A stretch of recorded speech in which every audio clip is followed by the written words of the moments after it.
todos. Gostaria de perguntar se todos estão me ouvindo bem. Pode colocar aí no chat, né, se de repente não está conseguindo ouvir, está com algum problema, ou se estão ouvindo bem. Todo mundo está colocando ali, sim, ok. Né, então tá bom. Sinal de que o áudio ele está bom, né?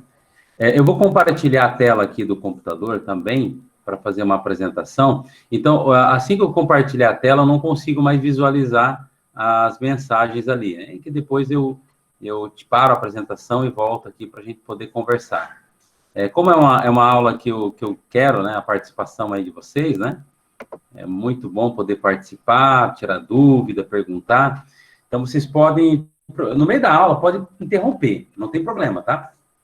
No meio da aula, professor, interrompe, eu paro aqui, até bom para que eu dê uma respirada também. Se alguém tiver dúvida, não se acanhe, né, não fique tímido em relação a parar a aula para perguntar. Tá bom, pessoal? O assunto que nós vamos falar hoje, ditaduras na América Latina, nós vamos falar mais especificamente da ditadura militar no Brasil, tá? Então, ali um textinho rápido, né, durante os 21 anos, foi o tempo, né, dessa ditadura no Brasil, do regime militar. Estiveram no poder, os militares brasileiros usaram não apenas, né, da censura, né, para preservar sua imagem, construindo também uma imagem positiva do governo em vídeos, filmes, jornais, revistas e assim por diante. Então, o tempo em que os militares vão ficar no poder são 21 anos, de 64 até 85. Então, esse período é um período da nossa história recente, né, e eu sei que é um assunto que muita gente acaba polemizando, uns vão falar não foi uma ditadura, foi um regime militar, outros não, foi uma ditadura, né, e não um regime militar, outros não, foi um regime militar e não foi uma ditadura. Tem pessoas que questionam isso, mas se você perguntar para mim, professor, foi um regime militar? Foi, não um regime militar. E foi uma ditadura? Também foi uma ditadura. As duas coisas, tá? Foi um regime militar e também foi uma ditadura. Foi um período difícil da história brasileira, foi um período em que ocorreram muitas perseguições políticas, cassações de direitos, de mandatos políticos, né? Foi um período de censura, né? Foi um período bastante difícil da nossa história recente. E geralmente hoje nós temos até alguns movimentos aí, né, que pedem intervenção militar no Brasil, né? Pessoas que falam sobre a volta dos militares, e muitas vezes assim, esse é um tema bastante polarizado, um tema bastante polêmico, porque tem pessoas que vão defender esse período e tem outros que vão fazer críticas. Eu, como professor de história, eu vou abordar o assunto, vou trazer pontos de ambos os lados, né? Eu vou trazer a história, né, o que a historiografia produziu, né, sobre essa história recente do Brasil. Não vou tentar não ficar me posicionando nem para um lado nem para o outro, mas é um assunto que, por si só, ele já desperta em nós, assim, muita curiosidade, dá muito ponto para debates, né? Debates acalorados, inclusive, tá? Mas, de qualquer forma, a gente vai abordar, então, esse período aí que vai de 64 até o ano de 85. Nós estudamos, aí eu tenho aqui os principais, né, os 5 presidentes militares, né, que o Brasil teve, de 64 a 67, o Castelo Branco, né, que é um mais moderado. Depois nós temos aí os linha dura, né, que é considerado uma linha dura do Exército, uns mais exacerbados, vamos dizer assim, o Costa e Silva, o Médici, o Geisel, né, e depois nós temos ali o Figueiredo, já num processo de abertura. Então, nesses 21 anos, o Brasil será governado por militares, né, militares que estarão aí no poder. Voltando um pouquinho, na aula que eu postei, na aula anterior, nós falamos sobre uma experiência democrática do Brasil que vai de 1945 a 1964, tá?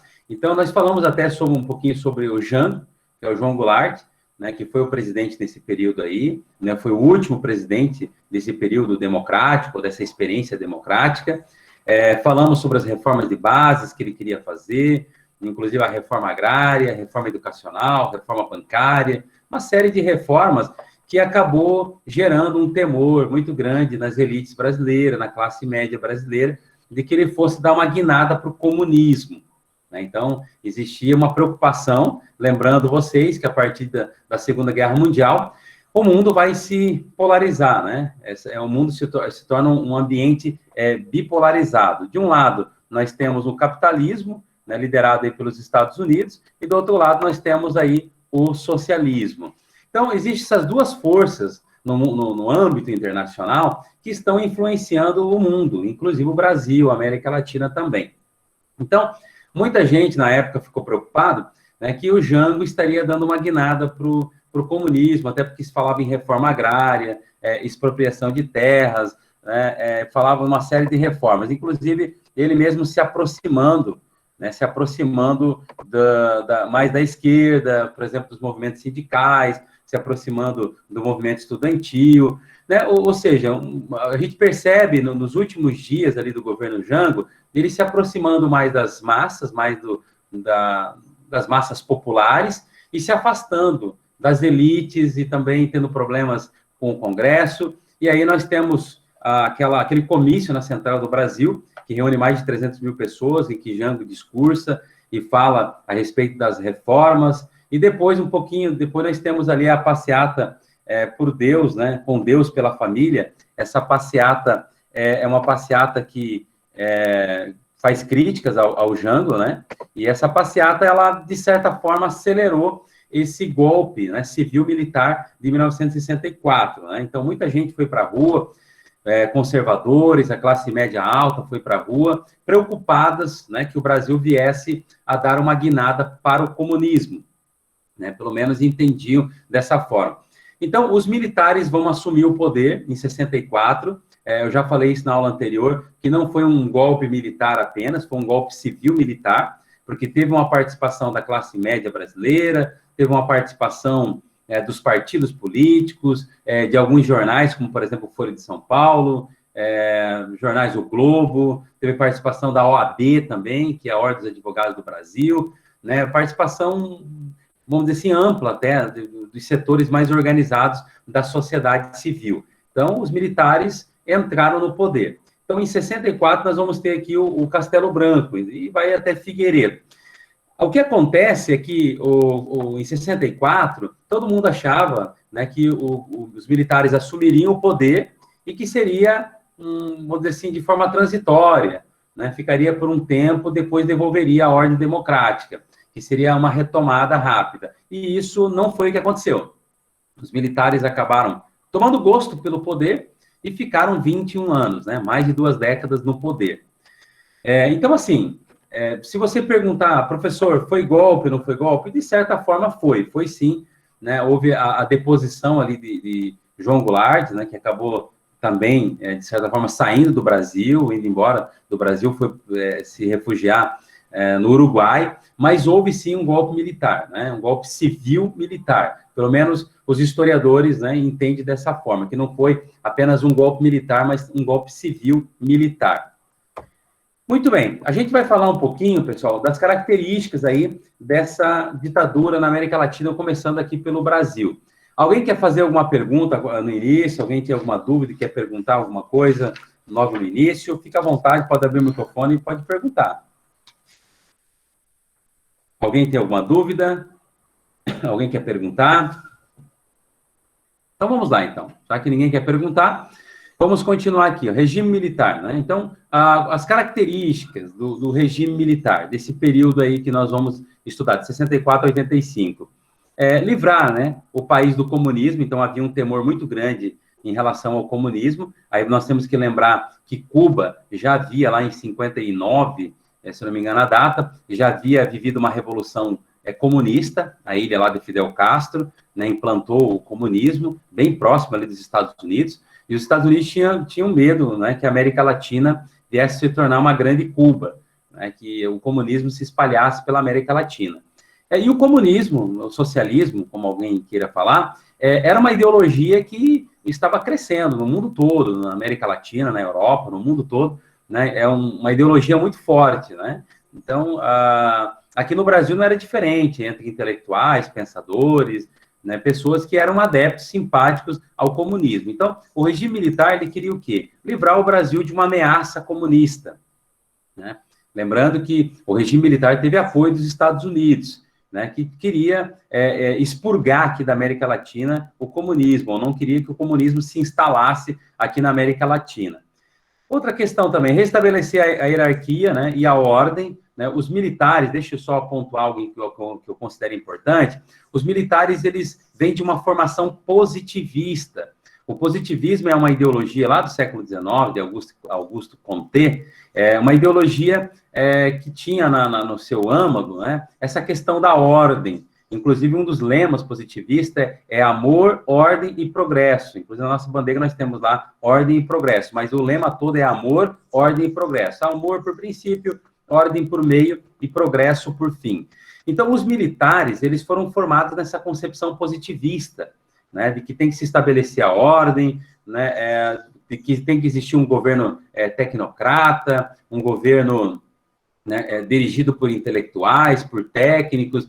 Então, uma coisa que eles prezam muito, essa questão da hierarquia, da ordem, e eles entendiam, né, que talvez aquele período ali, final do João Goulart, ou do Jango, era um período conturbado, né, socialmente falando, e eles vieram, então, um dos objetivos seria restabelecer a hierarquia e a ordem. Então, nós temos ali a deposição do João Goulart, né, que foi um presidente, que era o vice-presidente do Jânio Quadros, que acabou assumindo após a renúncia do Jânio Quadros. Então, eles vão depor ele. Alguns vão dizer, professor, mas ele não foi deposto, ele fugiu, né? Um pouco antes, ele estava no Rio de Janeiro, organizando um comício lá, algumas reuniões junto com o Brizola, que era um parente dele, e ele fugiu para o Rio Grande do Sul, e o Rio Grande do Sul foi para o Uruguai. Mas houve uma mobilização de tropas em todo o Brasil, né, mobilização de tropas para tomar o poder, inclusive com apoio dos Estados Unidos. Os Estados Unidos mandaram para cá navios de guerra, porque eles esperavam que a esquerda iria reagir. Eles esperavam uma guerra civil, né? Os militares estavam esperando um embate, um conflito, né? Um confronto mesmo, né? O que não ocorreu, porque no Brasil a gente tem essa tradição. Geralmente não acontece, né? Esses confrontos sangrentos, essas mudanças vêm, mas o Brasil é um país que, historicamente, nas revoluções que a gente tem, né, não são revoluções muito violentas, mas se esperava. Em 64, né, quando os militares se mobilizam com o apoio dos americanos, eles esperavam uma reação da esquerda, né, de resistência ao golpe militar, o que não ocorreu, tá? Então, ele vai ser deposto, então ele sai do Brasil, foge do Brasil, tem ali a declaração de vacância, né, do cargo de presidente, e assim, logo depois nós temos a nomeação do primeiro, a eleição indireta para o primeiro presidente militar, que é o Castelo Branco, tá? Mas, no entender da historiografia, houve sim um golpe militar, houve sim um golpe civil-militar, ele foi deposto, tá? Nós temos os atos institucionais, isso é bem importante no ano, vocês vão ouvir também isso no ensino médio. O que é um ato institucional, professor? Um ato institucional é um instrumento jurídico, né, um instrumento jurídico que tem efeito de lei, tá? É um instrumento jurídico que tem efeito de lei. O ato institucional, nesse caso, ele não podia ser apreciado nem pelo Congresso, nem pelo Judiciário.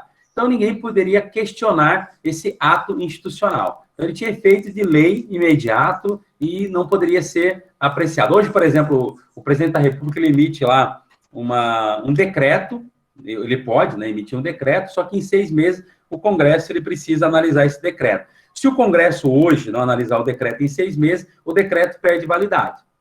Aí ele emitiu um decreto, aí o Congresso Nacional hoje, se entender que aquele decreto é inconstitucional, ele vai suspender aquele decreto. Mas aqui, nesse caso especificamente, estou falando do ato institucional, né, que é o ato número 1, o ato institucional, ele não podia ser apreciado nem pelo Congresso, nem pelo Judiciário. Bom, então, o primeiro ato institucional, chamado AI-1, nós vamos ter vários, né? Ele fez as primeiras medidas que foram adotadas ali. Suspensão dos direitos políticos, né, por 10 anos, né? Então, suspensão de direitos políticos de várias pessoas, inclusive. Autorização para cassar mandatos, por exemplo, de deputado, senador e assim por diante. E eleições indiretas para presidente. Então, a partir daquele momento, o presidente era eleito indiretamente, ou seja, a eleição ocorria lá no Congresso Nacional, né? Então, ele era eleito pelo Congresso e não mais pelo povo, e esse presidente teria poder de cassar mandatos, né, de suspender direitos políticos, como de fato fez. Muita gente perdeu seus direitos políticos, inclusive o próprio JK, né, Juscelino perdeu o direito político, Carlos Lacerda e tantos outros que foram caçados aí nesse período por representar uma ameaça, né, para os militares ou para o novo regime que estava se instalando. Então, o primeiro presidente que nós vamos ter aqui é o governo de Castelo Branco, né? Castelo Branco vai assumir, então, em 64. Nós vamos ter aqui um panorama. Líderes sindicais, né, nesse período que serão presos, né, principalmente líderes sindicais, pessoas envolvidas no movimento estudantil, né, funcionários públicos sendo demitidos, políticos caçados, etc. Então, ele entra de forma bastante turbulenta. É um novo regime que está sendo instalado, né, é um regime autoritário, né, que está caçando mandatos legítimos, mandatos eleitos, né, pessoas que foram eleitas nas urnas, né, como deputados e outros cargos, né, eletivos. Então, foram caçados nesse período aqui. Tá? Na economia, antes de eu falar da economia, eu gostaria de perguntar se vocês estão conseguindo me entender bem, se alguém tem alguma dúvida até aqui. Se alguém quer perguntar alguma coisa, eu paro. Fique à vontade. Tranquilo?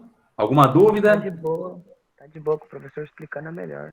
Show de bola. Então, tá bom. Continuando, então. Então, nós temos a instalação, nós temos a deposição do João Goulart, temos o AI-1, que é o ato institucional número 1, cassação de mandato, suspensão de direitos políticos. O que são direitos políticos, professor? O direito que eu tenho de me candidatar, de votar, por exemplo, é um direito político. A pessoa que vota é um direito político, eu tenho esse direito político. E se eu quiser ser depois um prefeito, sei lá, um deputado? Eu posso, eu tenho direito político, tá? Então, o ato institucional, o presidente poderia cassar. Por exemplo, o Silvanei representa uma ameaça, então vamos suspender os direitos políticos dele. Significa que o Silvanei não vai poder votar, nem ser votado, nem se candidatar a nada, né, vai ser cassado totalmente. Na economia, como é que vai ser a economia nesse período aí, né? Vão ocorrer alguns ajustes, como, por exemplo, cortou alguns gastos, né, vai ser contraído muitos empréstimos dos Estados Unidos, lembrando que os Estados Unidos, né, foi um país que financiou, de certa forma, apoiou o golpe militar de 64, nós temos aí muitos empréstimos contraídos dos Estados Unidos. Nós temos que também pontuar, isso é bem importante, que uma das características econômicas do Brasil, durante o regime militar, é o chamado desenvolvimentismo. Aquele desenvolvimentismo lá do Getúlio Vargas. O que significa isso, professor? É o Estado brasileiro, ele se coloca numa posição de liderança, né, numa posição preponderante de fomentar, incentivar a economia, ou seja, o Estado é o grande líder, é o grande motor, né, que faz mover a economia. Então, o Estado brasileiro vai contrair muitos empréstimos para investir em muitas obras públicas, ou seja, o Estado passa a ter um papel importante na economia, né, um Estado forte, aquela ideia lá do Getúlio Vargas que nós estudamos. Então, assim, outra questão muito importante, temos aí, comprimiu contração de salários de trabalhadores. O que significa isso, professor? Nesse período aí que nós vamos ter do regime militar, nós vamos ter uma política de arroxo salarial. Mais ou menos o que nós estamos vivendo hoje no Brasil e vamos viver durante algum tempo. O que é o arroxo salarial? Tudo aumenta. Aumenta a comida, aumenta as despesas, menos o salário. Não é assim que vocês percebem hoje, conversando com os pais de vocês? Tudo está aumentando, menos o salário não aumenta nunca.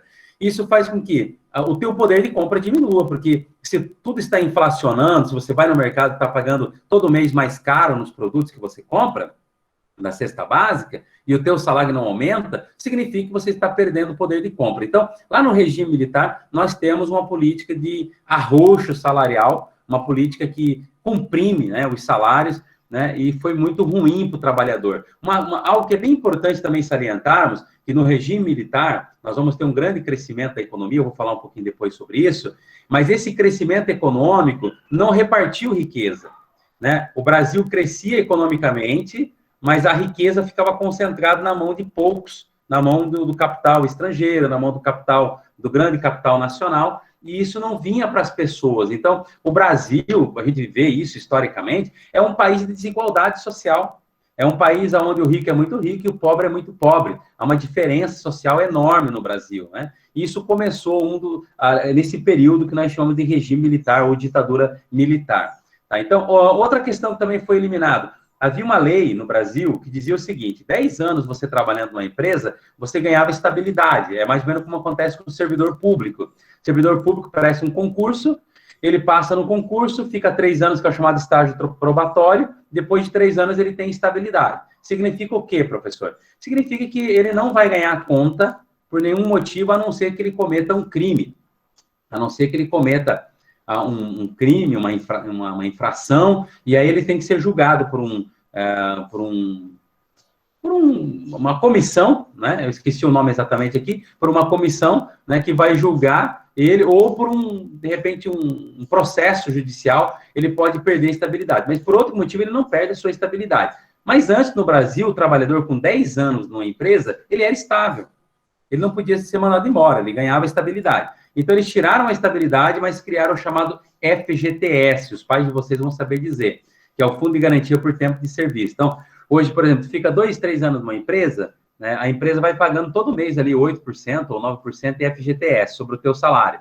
Lá no final de 2 anos, te manda embora, né, ela paga uma multa de 40% sobre o teu FGTS e você pode, além dos 40% de multa, mais o valor que está lá, né, correndo juro do FGTS, no final você sai com o valor do FGTS mais a multa que a empresa paga.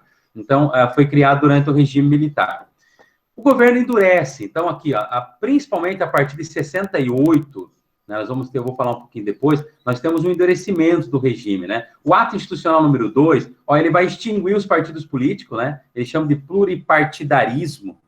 E no Brasil nós vamos ter, durante todo o regime militar, apenas 2 partidos políticos. O primeiro é o Arena, né, que é a Aliança Renovada Nacional, que era o partido dos militares, que apoiavam os militares, e o MDB, que é o Movimento Democrático Brasileiro, que é o mesmo MDB de hoje. Então, esse MDB seria uma oposição, mas é aquela oposição que não é bem oposição, né? É um faz de conta. Então, no Brasil, hoje nós temos vários partidos, inúmeros partidos no Brasil, mas nessa época foi concentrado em 2 partidos. Então, Arena, ou você era Arena, ou era MDB. Bipartidarismo, né? Um de situação e outro de oposição.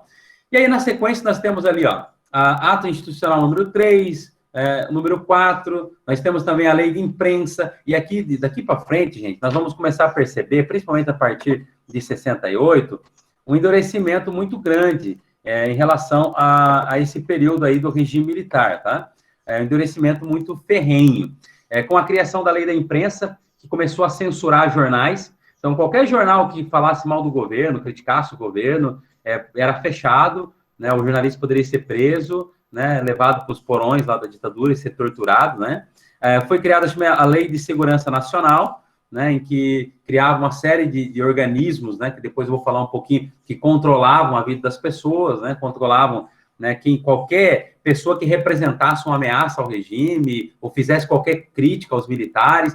Então, esse período do regime militar é o seguinte: se você falasse mal do governo, se você criticasse o governo, você recebia cacetado, né? É um professor, né? Alguém, uma pessoa, começasse a falar mal do governo, você levava chicote, tá? Então, era um período que você estaria tudo bem contigo se você não se envolvesse com a política. Mas se você falasse mal do governo, qualquer coisa assim, principalmente professores que mais levaram cacete nesse período aí, né? Que falasse mal do regime militar, do governo que estava lá, poderia ser preso, torturado, morto, dava um sumiço no cara. Então, esse período aqui foi um período muito turbulento da nossa história, né? Muita gente morreu, muita gente desapareceu no regime militar, né? Porque não poderia se criticar o governo, porque alguém poderia classificar como subversivo, né? Alguém comunista, uma ameaça ao regime, etc. e tal.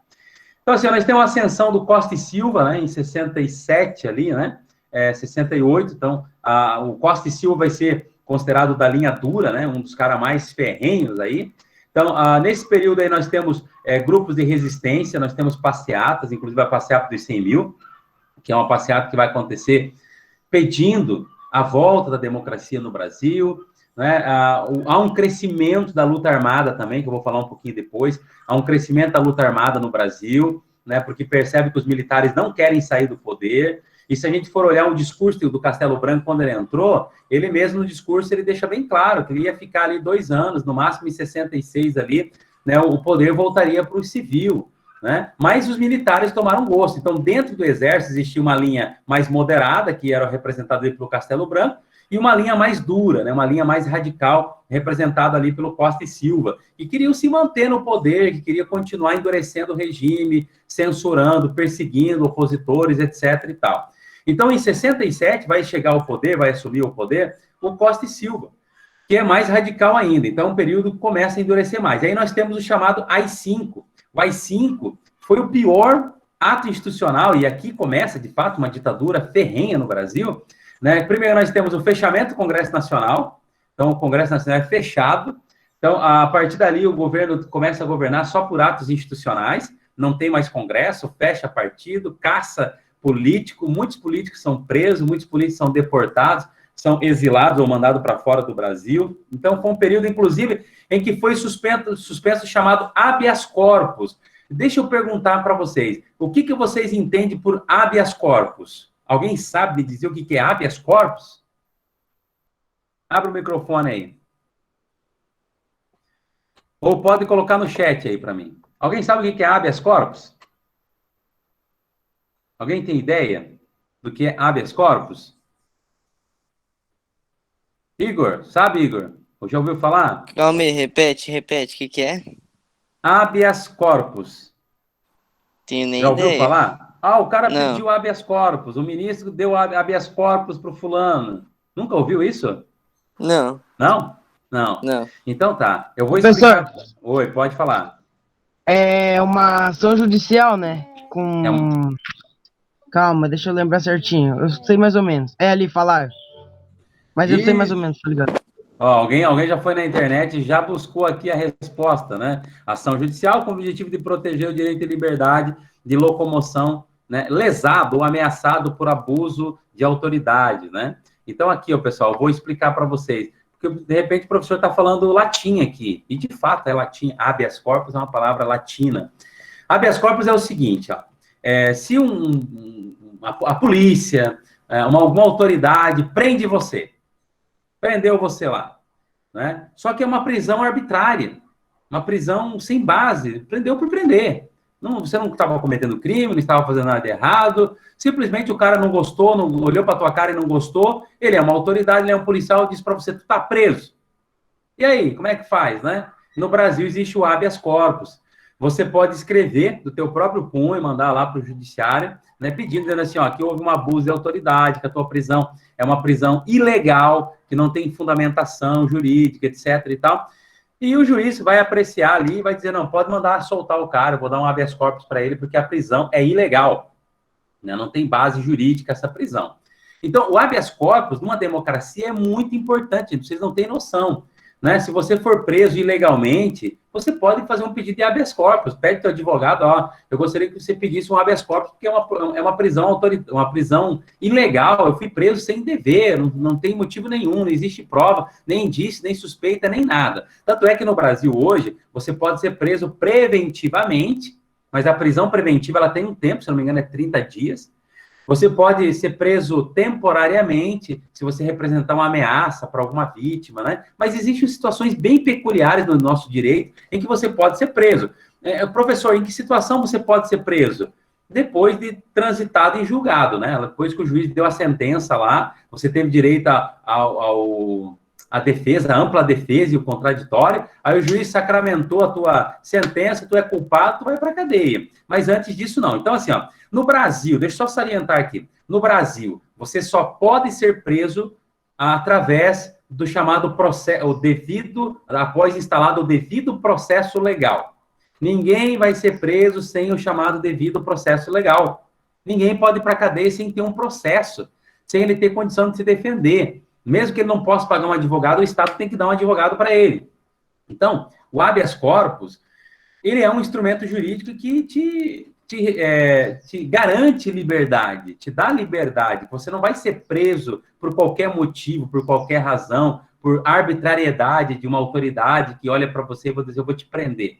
Então, o AI-5 suspendeu o habeas corpus. Significa dizer que o governo poderia prender qualquer pessoa que ele considerasse suspeito, qualquer pessoa que representasse para eles um subversivo, alguém que representava uma ameaça para o regime, prender, torturar, e essa pessoa não teria direito algum de pedir habeas corpus, não teria direito nenhum de pedir para sair fora, né? Para pedir liberdade. Então, vocês percebem o quanto isso é importante, o quanto isso representou o chamado AI-5. Então, o AI-5, ele fecha o Congresso, caça mandatos, né, de políticos eleitos, decreta estado de sítio, suspende o direito de habeas corpus, etc. e tal. Esse ato institucional número 5 foi o pior deles, foi o mais terrível deles, foi o mais radical deles, né? Foi um período bastante nebuloso da história brasileira, né? Ok? Aí depois nós temos o Médici também, de 69 a 74, também um período de muita repressão, de tortura sistemática. Alguém já ouviu falar dos porões da ditadura? Né? Muitos jornalistas, professores, profissionais liberais, advogados, pessoas que faziam qualquer crítica ao governo, inclusive o governo, os próprios governantes entravam dentro das universidades, das escolas, prendiam pessoas, levavam, desapareciam, nunca mais se via, né? O cara era torturado, muitas vezes morto nesse período aí. Então, havia uma propaganda também muito grande em relação ao governo. Agora, é bem importante aqui, depois eu vou ler um pouquinho sobre o chamado milagre econômico, né? Apesar de que existia uma repressão política, prisões, torturas, censura e etc., por outro lado, a economia, né, crescia. E eu vou explicar um pouquinho mais depois para vocês sobre esse processo chamado milagre econômico. O Geisel, né, de 74 a 79, nós vamos ter aqui o fim do chamado milagre econômico, eu vou explicar um pouco depois, né, onde ele vai começar a perceber, os militares vão, principalmente a ala ali ligada ao Geisel, vão começar a dizer o seguinte: nós precisamos entregar o poder aos civis, né? Mas a abertura política, ela vai acontecer de forma lenta, gradativa e segura. Nós não vamos entregar o poder na mão do civil assim de qualquer jeito. Nós vamos entregar isso de uma forma lenta. A ala mais dura, que nós chamamos ali, principalmente ligada ao Costa e Silva e outros militares, né, não se conformaram muito com isso. Nós tivemos aí o assassinato do diretor do jornal da TV Cultura, que é o Vladimir Herzog, né, que é, inclusive, um grande jornalista à época, que foi torturado. Depois eu vou mostrar uma foto dele ali para vocês. Extinção do AI-5, né? Então, nesse período aqui, nós temos, apesar de ter a morte ali do Vladimir, né? Temos situações complicadas, mas começa um período de reabertura. A extinção do AI-5 e a lei da anistia. Alguém sabe dizer para mim o que significa anistia? Alguém quer dizer para mim, ou sabe, tem ideia do que significa anistia? Em 79, nós temos a lei da anistia. Alguém sabe me dizer o que é anistia? Alguém pode me colocar no chat ali o que é anistia? Vamos lá? Alguém quer abrir o microfone? Não quer falar? Então, vou falar.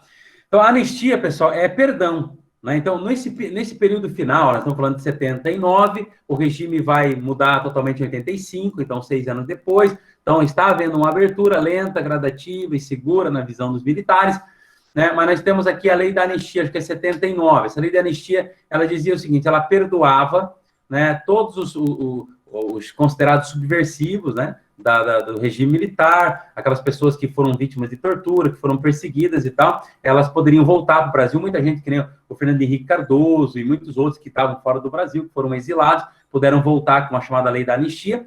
E ela também perdoou não somente os torturados, mas perdoou também os torturadores, os militares que torturaram. Então, é como se os militares estivessem falando assim: vamos passar a régua no que aconteceu daqui para trás, não importa quem é mocinho, quem é cowboy, não importa quem errou, quem é vítima, quem é o culpado, vamos passar uma régua daqui para trás com a lei da anistia. Então, a lei, né, ela permitiu que muitas pessoas que foram exiladas voltassem para o Brasil, permitiu que muita gente que estava perseguida, que foi perseguida, inclusive torturada, né, recebesse o perdão, né, a anistia, mas também acabou perdoando, anistiando, principalmente os torturadores, o que é considerado algo bastante ruim, né, essa anistia.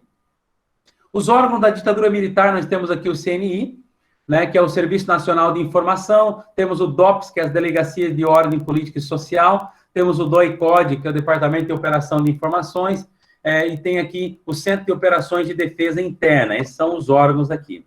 Eu trouxe para vocês uma imagem aqui do assassinato aqui do Vladimir Herzog. Aqui uma foto dele, e do outro lado ali, né, segundo os militares do 2º Exército, né, ele teria se matado. Essa versão é questionada, inclusive foi mudado, até o atestado de óbito dele, que foi colocado como suicídio, foi mudado judicialmente isso, tá?